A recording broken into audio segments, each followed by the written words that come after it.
Hi. Today I'm going to continue talking about population characteristics and the characteristics that determine quality of life of a person in a certain country. Literacy rate. Literacy rate is based on the amount of population over the age of 15 who can read and write. Now, in the world, there are over 1 billion people who cannot read and write, just because they didn't have access to basic education. Those of us in Canada, this seems implausible because education is such a part of our community and such a part of our childhood that the idea of not having access to education seems impossible. But in some developing countries, children are too busy to go to school. They are working on farms, growing food, they work to earn money for their homes, and education just isn't valued. And in some countries, girls don't go to school at all. It's just not considered part of their role. They contribute to their family in other ways, and education isn't one of them. But what demographers have realized is that there is a link between level of education and fertility rate in a community. Fertility rate is based on the number of babies a woman has during her life. And the demographers have discovered that the higher level of education a woman has, the lower her fertility rate is. So one of the ways of controlling population and subsequently poverty would be to educate the community, especially women.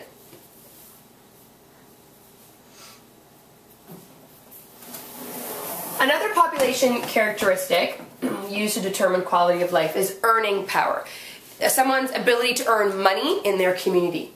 And it's related to how developed a country is. Obviously, if a country is still developing, a person's ability to earn a lot of money is diminished, as opposed to if you lived in a developed country, you would have more opportunity to earn money and more money. There's a couple of criteria that are used to determine earning power. One is per capita income. This is where they take the average money earned by a person in a year. So they take all of the earnings of all of the people and they divide it by how many people, and that gives you sort of the average per capita income. Now this statistic can be misleading because you could have a country like Kuwait where there's a small group of people who make a lot of money on oil and a large group of people who make very low income, but when you average those out, it seems like everyone is doing all right. So this per capita income can be a little misleading. Then there's the gross domestic product. This is the value of all goods and services produced by a country in a year divided by the number of people. So it's the value of all the things produced and services that are provided in a country then divided by the number of people. It basically tells you how valuable your country is and your likelihood of making a better income.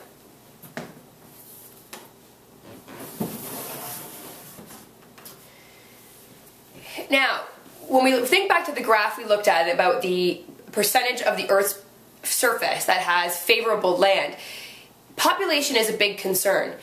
Considering we all share the same planet and usable space is running out, we have to learn to control our population. Farms are getting smaller to make room for communities and places for people to live, but the demand on food is getting higher. So in 1994, the world leaders got together in Cairo, Egypt, to talk about sustainable populations.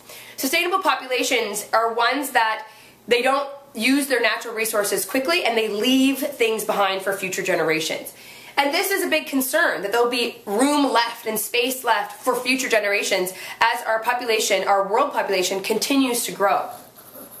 There were a lot of promises made and a lot of ideas that came from this meeting, but very few promises were kept. Because of these broken promises, the United Nations developed their Millennium Development Goals, and they're really pushing for these goals for all countries to take these on as initiatives. Number one, to end extreme hunger and poverty. We have an imbalance in the world where we have some countries that have so much food that they waste it, and there are other countries that have none. So trying to get rid of this imbalance to end this extreme hunger and poverty.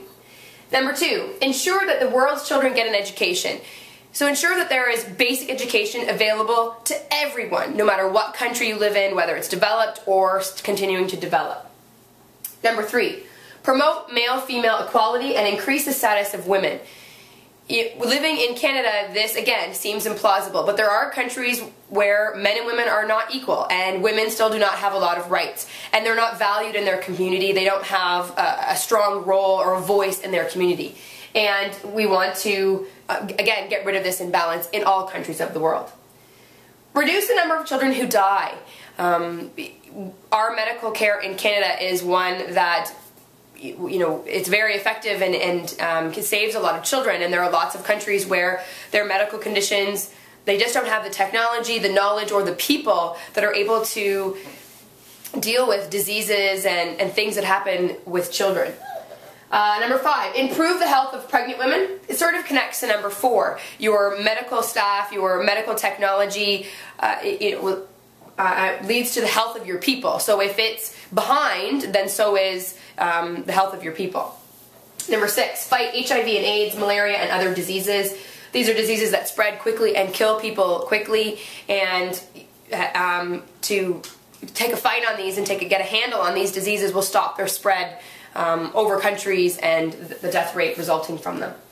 Ensure environmental stability, keeping our environment healthy so that it is around for future generations.